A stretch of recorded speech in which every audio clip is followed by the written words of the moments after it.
There's something happening right now in the financial markets that almost nobody is talking about.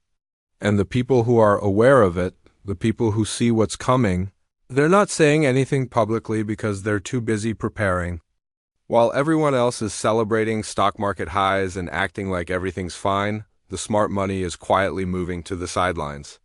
They're building cash positions, they're getting defensive, they're preparing for something that most people won't see until it's too late.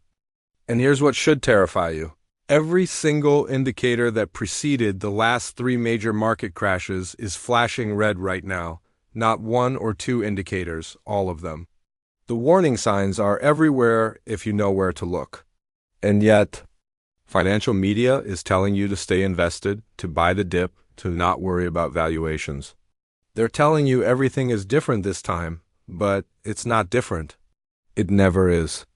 And the people who believe it's different are the ones who get destroyed when reality finally arrives. Warren Buffett has a saying that's become famous. Be fearful when others are greedy, and greedy when others are fearful.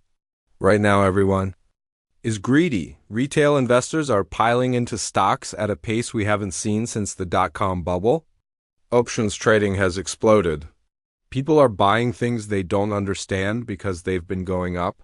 The fear gauge, the VIX, is at multi-year lows, meaning the market thinks there's no risk. And while all of this is happening, Warren Buffett is sitting on the largest cash position he's ever held in his entire career. Berkshire Hathaway is holding over $325 billion in cash and short-term treasuries. $325 billion. That's not a normal position. That's not business as usual. That's a man who's managed money for 70 years, who's seen every market cycle, who's lived through crashes and booms and everything in between, looking at the current market and saying, there's nothing here worth buying at these prices, and quietly, systematically building the largest defensive position of his life. Now, some people will say, well, Buffett's always been conservative, he's always held cash. And that's true to some extent, but the scale is what matters. This isn't 10% in cash. This isn't 20%. This is nearly half of Berkshire's entire portfolio sitting in cash earning 5% in treasury bills. And he's been selling aggressively. He's been a net seller of stocks for 8 consecutive quarters. He sold half his position in Apple, his largest and most successful investment. He's been trimming Bank of America. He's not rotating into other stocks. He's going to cash. And when the greatest investor in history is moving to cash at a scale we've never seen before, you should be paying very close attention to what that means. But it's not just Buffett. The insiders, the CEOs, and board members of major corporations, they're selling at the highest rate in 2 decades. These are the people who know their companies better than anyone. They see the financials before the public does. They know what's happening in their industries. And they're selling their own stock at a pace that suggests they think prices are too high. When insiders sell, it doesn't always mean something bad is coming. Sometimes they need money for personal reasons. But when you see widespread insider selling across multiple sectors, when the selling is at levels not seen since right before major crashes, that's a signal. That's not coincidence. That's information. And let's talk about valuations, because this is where the math becomes undeniable. The stock market is more overvalued right now than at any point except the peak of the dot-com bubble in 2000. The Shiller PE ratio, which looks at price relative to 10 years of earnings, is currently above 35. The historical average is around 16. The only time it's been higher was right before the dot-com crash. And we all know what happened. After that, stocks fell 60, 70, 80%. Trillions of dollars of wealth evaporated. And people who stayed fully invested, people who believed it was different this time, they watched their portfolios get cut in half or worse. The market cap to GDP ratio, the Buffett Indicator we talked about before, it's at 220%. Anything over 100% is considered overvalued. We're more than double the warning threshold. And yet, people are acting like these valuations are justified. Like this is the new normal. Like stocks can just keep going up forever regardless of their actual earnings. Here's what nobody's talking about. Corporate earnings are starting to slow. The Magnificent Seven stocks, the handful of tech giants that have driven the entire market higher, they're starting to show cracks. Revenue growth is slowing. Profit margins are under pressure. And these stocks are still trading at 50, 60, 70 times earnings. The math doesn't work. At some point, prices have to come back down to reality. And when they do, when the bubble finally pops, it's not going to be a gentle deflation. It's going to be violent and sudden, because that's how bubbles end. Nobody rings a bell at the top. Nobody sends you an email saying, okay, the party's over, time to sell. The top only becomes obvious in hindsight. And by then, it's too late. And here's the part that should really concern you. The tools that central banks normally use to prevent or soften crashes, those tools are already exhausted. Interest rates are still relatively high compared to the last decade, but they've already come down significantly from their peaks. There's not much more room to cut. The Federal Reserve's balance sheet is already bloated from years of quantitative easing. They've already printed trillions of dollars. How much more can they print? Before the currency itself becomes the problem? The government is running multi-trillion-dollar deficits every single year. Debt to GDP is already at levels that historically lead to crises. So when the next crash comes, and it will come, the ability of the government and the Fed to bail everyone out is limited. Much more limited than it was in 2008 or 2020. Which means the crash could be deeper and the recovery could be slower than what we've experienced in the past. Now, I know what you're thinking. You've heard crash predictions before. People have been calling for a crash for years. And yet the market keeps going up. So why should you listen now? And that's a fair question.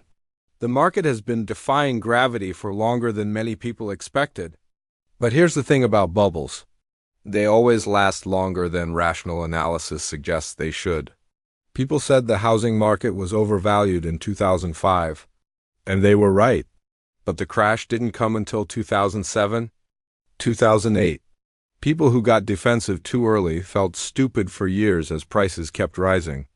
But the people who stayed in because they didn't want to miss out, they got destroyed when reality finally arrived. The same thing happened with the dot-com bubble. People knew it was a bubble in 1998, but it kept going for 2 more years and then it crashed. And it took 15 years for the Nasdaq to get back to its 2000 peak. The question isn't whether there will be a crash. There's always another crash. That's how markets work. They go up, they get overvalued, people get greedy, and then something breaks and they crash. It's happened over and over throughout history. The question is, when it comes, will you be prepared or will you be a victim? And preparation means having cash. It means not being fully invested at overvalued prices. It means being positioned to take advantage of the opportunities that crashes create rather than being destroyed by them. Because here's what most people don't understand. The real money in investing isn't made during the bull market. It's made during and after the crash. It's made when assets go on sale, when great companies are trading at fractions of their intrinsic value because everyone is panicking and selling. That's when fortunes are made.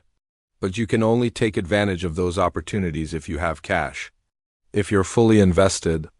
When the crash comes, you can't buy. You can only watch your portfolio fall and hope it recovers eventually. Warren Buffett has been preparing for this moment his entire career. Every market crash, he's been there with cash, buying when everyone else was selling. In 2008, when the financial system was collapsing, when people thought the world was ending, Buffett deployed tens of billions of dollars. He bought Goldman Sachs, he bought Bank of America, he bought stakes in companies at terms that were extraordinarily favorable because those companies were desperate for capital. And those investments made him and Berkshire's shareholders enormous amounts of money, not because he got lucky, because he was prepared. He had cash when cash was the most valuable asset in the world, and now he's preparing again. Building that $325 billion war chest, waiting for the moment when fear replaces greed and assets go on sale again. So what should you actually do with this information? First, understand that I'm not telling you to sell everything and go to cash tomorrow. I'm not a financial advisor and I don't know your personal situation. But what I'm saying is that you need to be thinking about risk. You need to be aware that valuations are extreme, that warning signs are everywhere, that the greatest investors in the world are getting defensive. And you need to ask yourself, is now really the time to be fully invested and taking maximum risk? Or should you be building some cash reserves? Should you be taking some profits off the table? Should you be preparing for the possibility that we could see a 30, 40, 50% decline in stock prices? Here's a framework for thinking about this. If you're young, if you're in your 20s or 30s, and you're investing for the long term, a crash might actually be good for you. It'll be painful to watch your portfolio fall, but if you keep investing through the crash, if you buy while prices are low, you'll be much wealthier decades from now. So for young people, staying invested or even buying more during a crash is probably the right strategy. But if you're older, if you're in your 50s or 60s, if you're close to retirement, you don't have time to wait for a recovery. A 50% crash could destroy your retirement plans. So for older investors, being more defensive, holding more cash, that makes sense.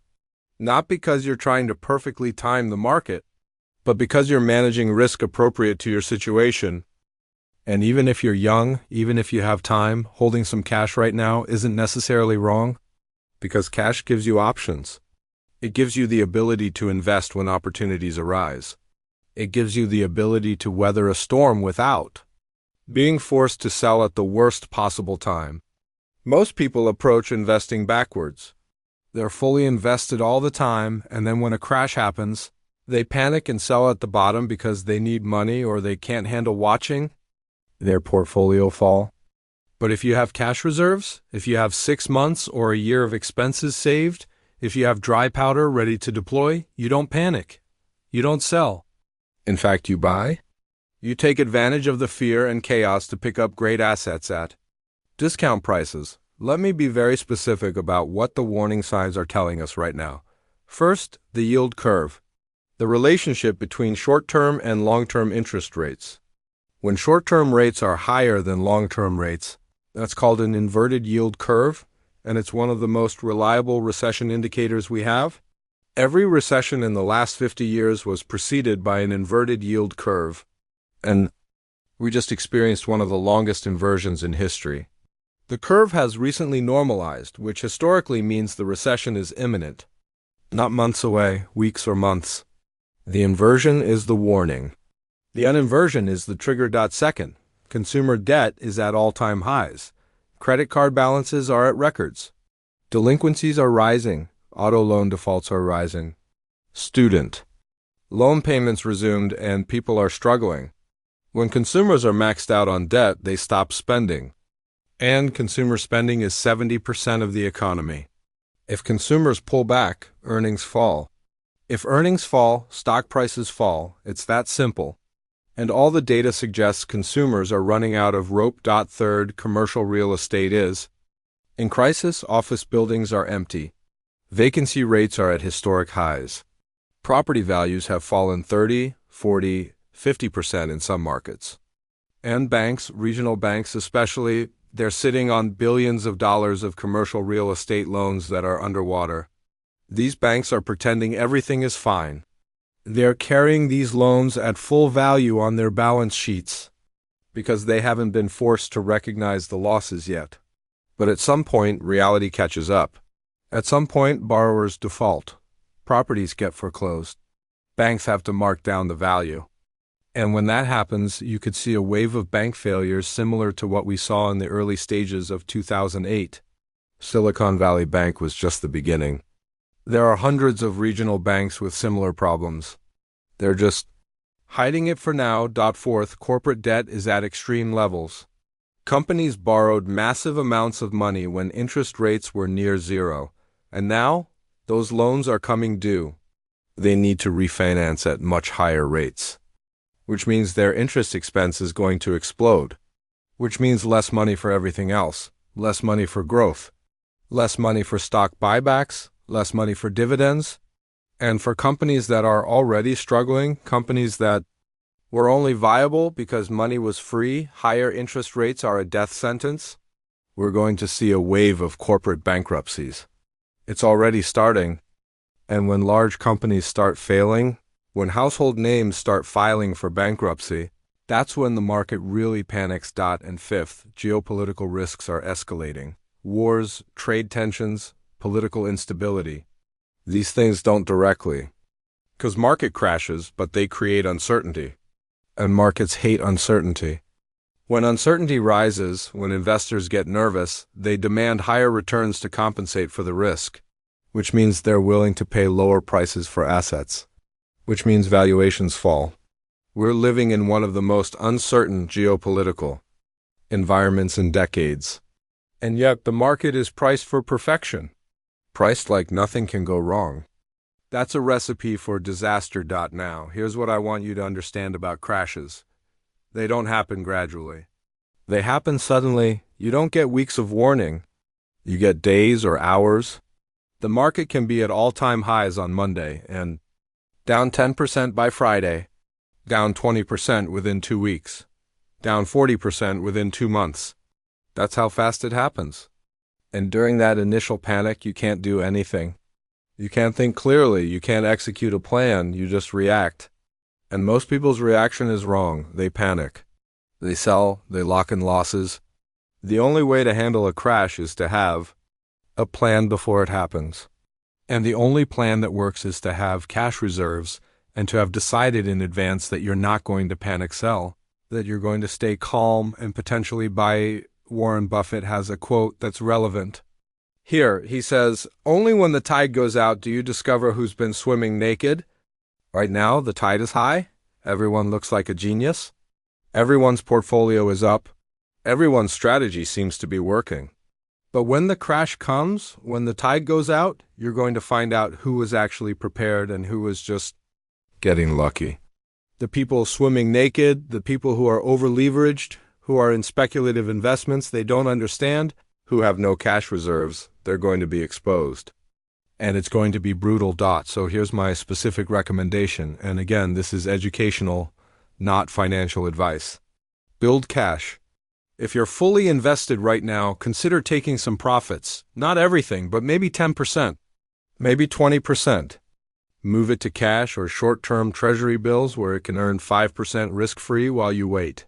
If you're continuing to invest new money, maybe slow down.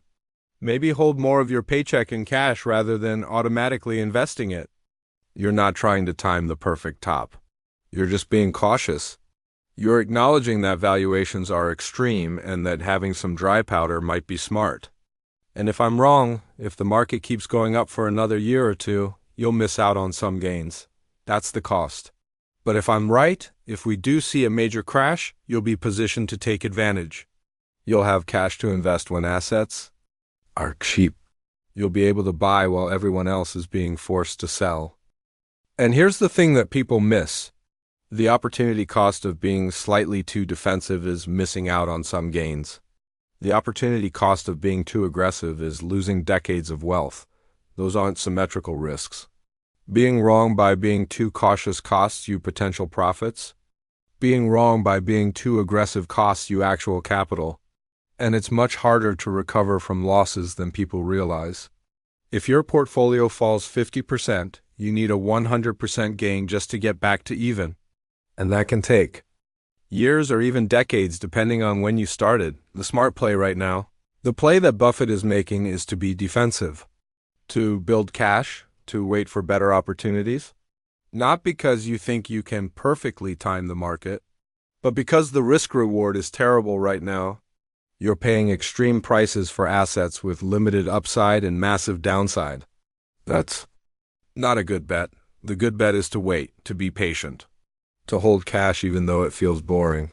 Because when the crash comes, and it will come, cash will be the most valuable asset in the world. And the people who have it will be the ones who get wealthy buying from the people who need it. I'll end with this. Every major market crash in history was preceded by people saying, "This time is different." In the 1920s, they said, the economy had reached a permanently high plateau. Then 1929 happened.